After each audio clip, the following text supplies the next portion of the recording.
피 흘림이죠. 근데 살은, 내 살은 양식이래요. 그리고 물과 피는 참된 음료래. 아, 이거 상징도 아주 이 기독교의 상징은 어떻게 보면 도살장 비유를 하고 있으니, 그것도 짐승의 피와 짐승의 살을 얘기하다가 사람의 피와 사람의, 그럼 뭐지? 살은 뭐고 피는 뭐지? 그게 이제 창세기 가면 아브라함 얘기로 하면 떡과 포도주를 비유로 나와요. 떡과 포도주.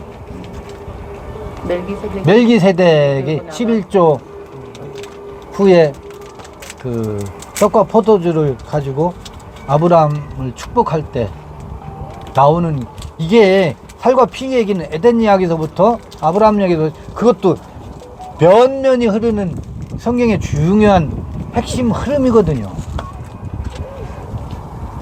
피 흘림이 없은즉 사함이 없다 그러잖아요. 근데 지금 이 떡과 포도주를, 이 성찬식 이걸로 정작 이 떡과 포도주를 대신하고 있네. 사실은 이거는 뭐냐면 그 떡과 그 피를 해서 이 성찬식을 하는 거거든. 근데 이 성찬식은 그림자 중에 그림자거든요. 왜냐면 이것을 위해서가 아니고, 그것을 달이 저쪽에 있는 것을 달을 가리키기 위해서 성찬식, 그나마 종교 의식으로 모든 이 규례나 결례나 또 모든 이런 예식 있잖아요. 종교 예식은 실상이 오면 없어져요. 그림자는. 근데 그 기념을 안 하면, 6월절을 기념하지 않으면 6월절을 잃어버리게 되거든. 이건 기억하기 위한 하나의 종교 예식일 뿐이거든요. 기억하라는 것이. 근데 이거를 화채설처럼 이걸 안 하면 큰일 나는 줄 알아. 이건 기억하기 위한 하나의 수단일 뿐인데, 손가락일 뿐인데.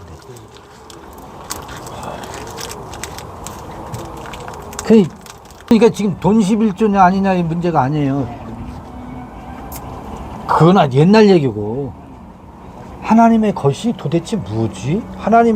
근데 우리 하나님의 것을 바칠 게 없으니까 뭘로 내 것으로 바치려고 그래. 나의 열심, 충성, 봉사, 헌신, 그리고 사랑, 그리고 방법이 없으니까 돈, 이걸로 바쳐서 하나님의 것을 대신하려고 하는. 행위를 다 땅끝까지 선교하러 가고, 거기서는 떡과 포도주가 거기서는 등장할 수가 없어요. 11조가 아니기 때문에. 거기 떡과 포도주가 안 나와. 거기서는 멜기세덱의 떡과 포도주가 거기는 없다고. 아무리 여기서 기념을 한다고 해도, 그러면 하나님의 것으로 드려지려면 다나토스가 죽어야지. 피 흘림은 거기서 나오는 거죠. 근데 다나토스가 죽어버리면 갈증이 해소되고 참는 음료로구나. 시원할까? 시원해요. 얼마나 상쾌하고 시원한데. 피 흘림이라는 게 이 겉사람의 욕망이라고 하니까 우리의 욕망은 기본적인 삶의 동력이에요.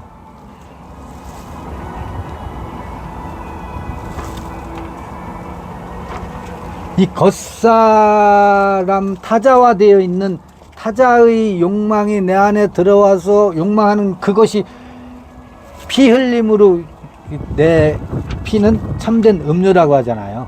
그 피 흘림으로 그거로부터 해방돼 보세요. 너무너무 상쾌해요. 시원해요. 갈증이 없어져요. 그리고 배에서 생수가 흘러나와요. 그리고 그건 피 흘림은 사랑이라고. 엄마 아버지는 자녀를 위해서 무엇을 줘도 아깝지 않아요. 그 피 흘림이거든. 그 피 흘림은 사랑이라고 해요. 아까 아버지의 사랑이라는 이름 하에 가부장적인 거 있잖아요. 그건 사랑이 아니고 지배와 폭력이거든. 근데 아버지는, 엄마 아버지는 내가 너를 사랑해서래. 사실은 폭력인데. 그러면 그때 자녀를 사랑하려면 아빠의 가부장적인 것을 내려놔야 하거든요. 피 흘림이거든요. 내가 피 흘려야 돼. 그러면 아이는 아버지로부터 해방되면 아버지를 뭐 할 수 있어요? 사랑할 수 있다고, 사랑할 수 있다고, 존경할 수 있다고. 근데 아버지가 나를 해방 안 시키네.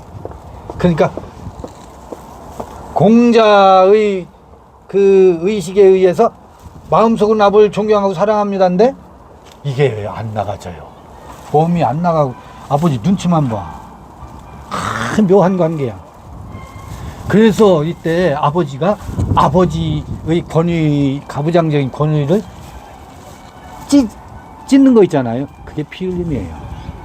그게 나를 상쾌하게 하고 자녀를 상쾌하게 한다. 시원하게 한다. 해방의 맛을 보게 한다. 그러니까 나 잘났어 하는 거 있잖아요. 너 그러면 안 돼. 내가 지배하려고 하는 거 있잖아요. 그 사람을 컨트롤하려고 하는 거 있거든. 이상하게 상대를 컨트롤하려고 하는 속성이 다 있어. 아내는 남편을 컨트롤하려고 하고요. 남편은 아내를 통제하려고 그래. 이거 내려놔야 되거든요. 그게 왜 컨트롤하고 통제하려고 하는 이유가 있어요. 심리적인 이유가 있어요. 그래야 자기가 비로소 존재하는 줄 알아. 그걸로 자기 존재 증명을 하려고 하는 아주 이 결핍에 대한 몸부림이거든. 자기 결핍 환자들이 그래요. 어려서 결핍이 많은 사람들이 더 자녀들에게 내가 아버지, 나가서는 회사에서는 기죽으니까 집에 들어와서 자기 존재 증명하려고 하고 아이들한테 존재 증명을 하려고 한다고. 이게 피 흘려야 된다고. 그게 음료예요. 그 성찬식에 그게 참된 음료는 피 흘림이에요. 타자의 욕망으로 아주 내가 내면화되어 있는 그것을 찢어내는 것이 이게 내 피는 참된 음료라는 말의 상징이 그게 찢어져야 하나님의 것이 하나님의 것으로 드러난다고. 속사람이 그게 하나님의 것이거든. 그걸 누구에게 드려요? 하나님께 드린다고. 하나님의 것을 하나님께 드린다고. 어떤 하나님? 저 하나님이 아니라고. 선악의 하나님께 드리는 게 아니라고. 생명의 하나님께 드린다고. 내 안에 생명의 요소에게 나에게 나를 그 피 흘림과 그 산떡이 나온다고. 그걸로 서로 교제하고 성장해야 되는 거네. 맞지, 그렇지. 그죠? 지금 하는 거. 그래. 그러니까. 그런데 이 성경 모임에서요, 그걸 다 틀어막아. 선생님의 소리에 다 움직여야 돼. 그렇지. 아주 이게 지독하게 가부장적이 돼 있어요. 교재 가지고 그거 달달 외워서 네. 제대로 외웠나 뭐 틀리는 게 뭐가 있나 다 확인하고. 신원을 해야 되는데, 지방교. 신원이 위트니스의 말을 드린다 치자고요. 그러면 본문은 본문대로 읽어야 될 거 아니야. 그래서 에덴 이야기에서 그 왜곡된 것들을 다시 되살려 놓는 작업, 그것만 해도 요절복통할 일인데 사람들이 관심이 없어요. 진짜 요절복통할 얘기거든요. 흙이니 흙으로 돌아가려. 내일 아침에 나올 거예요. 아침 방송 나올 텐데. 그 둘째 부활 이야기라고 하면 누가 믿겠어요, 그게. 그게 우리말 성경을 어떻게 그걸 읽어내겠어요? 못 읽어내요. 그리고 그거 읽을 때 이해가 안 돼서 이게 무슨 말인지 단 하나하나 일일이 찾아봐가면서 비교해보고 다른 데는 했으니까 그게 눈에 보였지. 안 보여요. 헬라어 히브리어 가지고 읽는다고 해서 그게 보이겠어요? 그 질문이 있었으니까.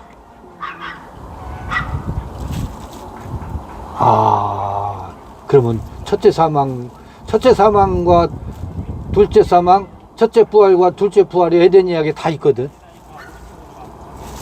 그럼 요한계시록이 아구가 맞아서 이 다음에 육체가 죽은 다음에 백보자 심판 후에 무슨 그런 엉뚱한 소설을 쓰지 않거든.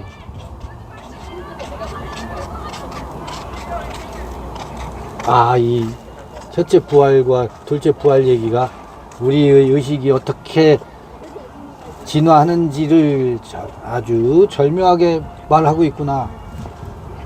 첫째 부활은 창세기 2장 7절 그 코에 생기를 불어넣을 때 그때 살아난 아까 초심이라고 했잖아요. 초심과 같은 거거든요.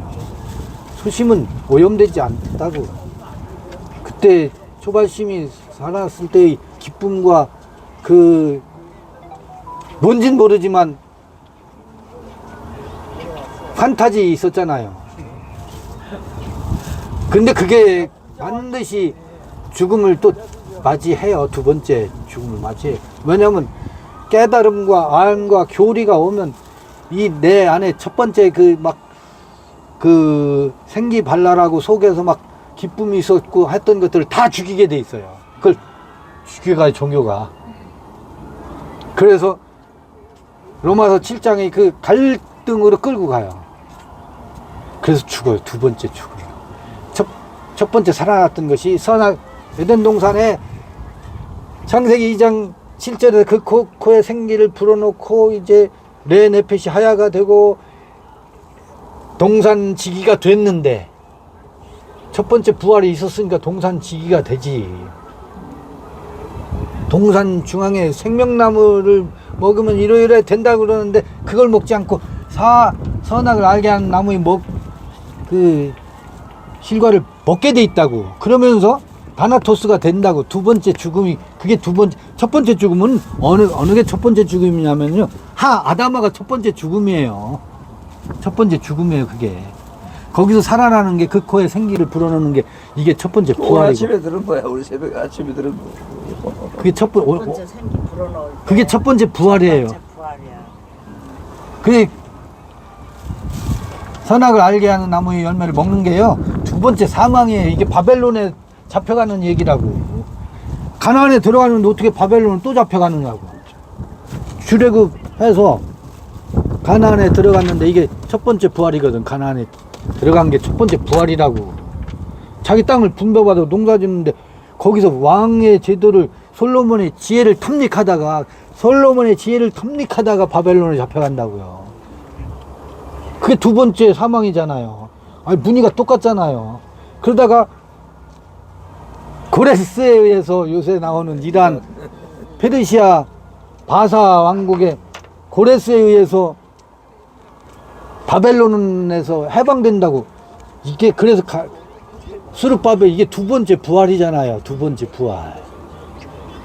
그 선악의 세계를 뛰어넘는다고. 깨달음과 진리, 지혜, 솔로몬의 지혜가 이게 짐승의 울부짖음이라는 걸 안다고. 지혜가 너무너무 달콤했다가 그 함정에 빠졌다가 북방에 사로잡혀갔다가 거기서 돌아와서 어디로 가느냐면 가나안 고토로 온다고. 고토가 애굽이 고토가 아니에요. 가나안이 고토예요. 그게 첫 번째 부활했었던 그곳으로 다시 온다고. 이게 두 번째 부활 얘기라고. 그러면 이걸 요한계시록 봐보세요. 그 백보자 심판이고 무슨 전천년이고 후천년 얘기인가. 요한계시록이 이 에덴 이야기의 그림 문양과 출애굽과 구약성서의 전체의 그림과 사복음서의 그림과 바울서신의 그림과 요한계시록의 문양이 다 똑같아요. 세대주의도 아니고 죽은 이담의 문제도 아니고. 거기 그림이 성경이 안 풀리는 데가 없어요. 왜 칼빈주의에 사로잡혀가지고 칼빈의 눈으로 성경을 읽으려고 하느냐고. 칼빈의 눈으로, 왜 루터의 눈으로, 왜 알미니안주의로 성경을 읽으려고 하느냐고. 왜 장로교, 성결교 무슨 회복의 눈으로 성경을 보려고 하느냐고. 그런 걸 전부 다 일단 내려놔 보자. 그게 처음에는 필요해요. 처음엔 그런 몽학 선생의 안내를 받아서 한단 말이지. 불가피하게 통과해야 하는 어떤 그렇죠. 아유, 엄마 아버지가 얼마나 고마워요. 근데 사춘기 때 엄마 아버지를 확실히 들이받아야 엄마 아버지를 진짜 사랑한다니까. 젖을 안 떼면은요, 이상한 엄마와 7살까지 젖 먹는 아이 있잖아요. 옛날에 그게 있었잖아요. 이상한 애착 관계가 형성된다. 그러니까 참나 참 모르는 사람들 어떻게 젖을 떼는 것이 피 흘림이라고. 그게 뭐냐면, 아까 떡과 포도주에서 포도주에 젖을 떼는 게 그 피 흘림이. 그래야 엄마의 젖으로부터 해방되어야 지가 숟가락질하고, 지가 밥 먹고, 스스로 밥 먹고.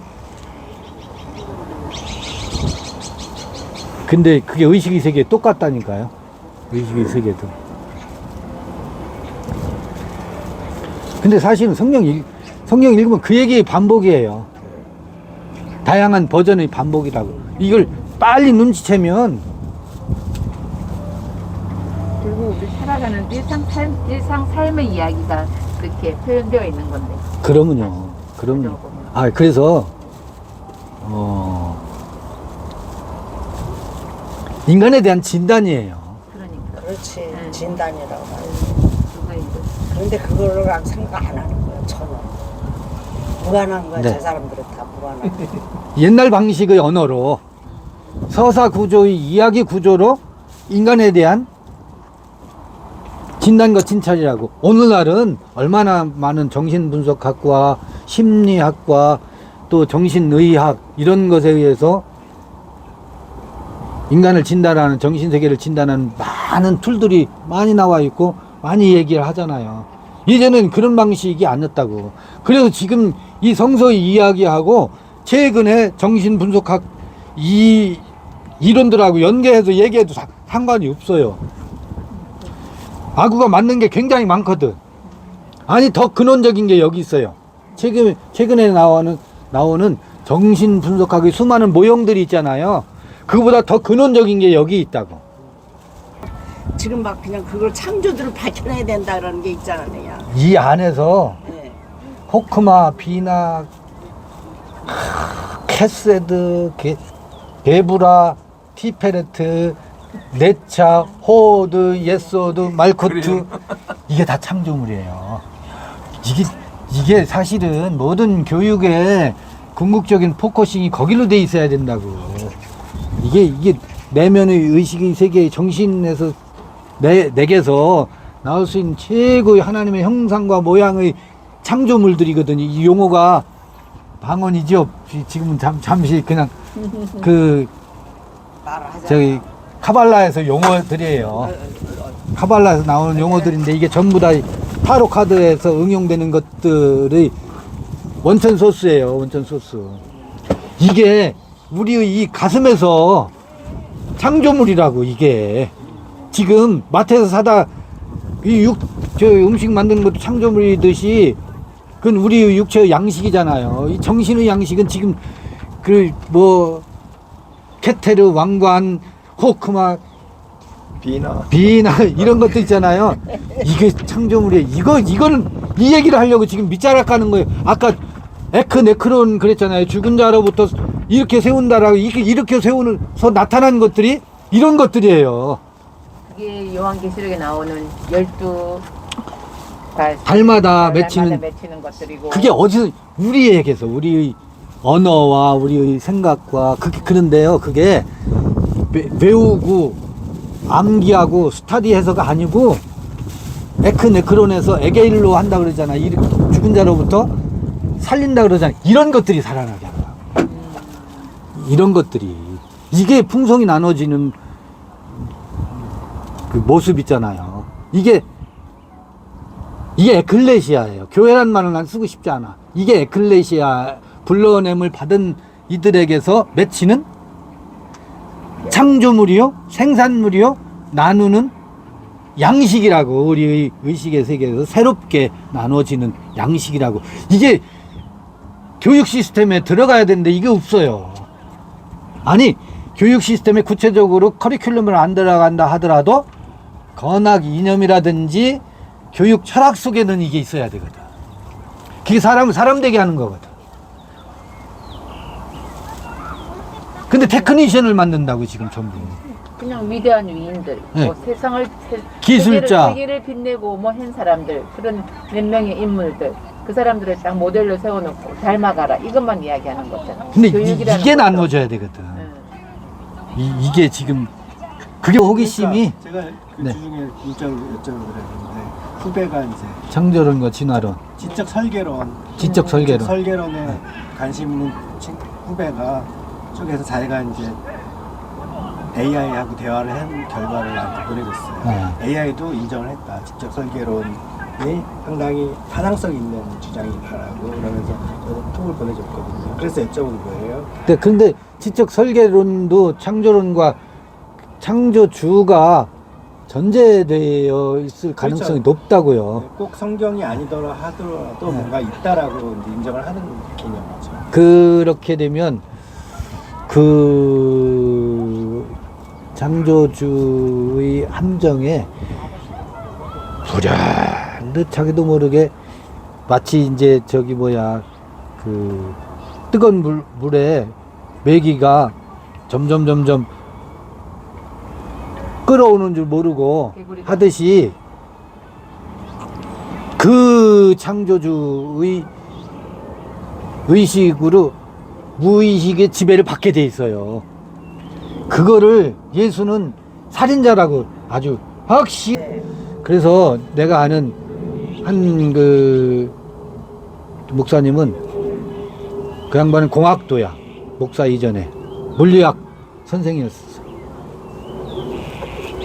지금 말씀하신 것처럼 세상에 풀리지 않는 수수께끼들 있잖아. 이 세상을 설명할 수 없는 것.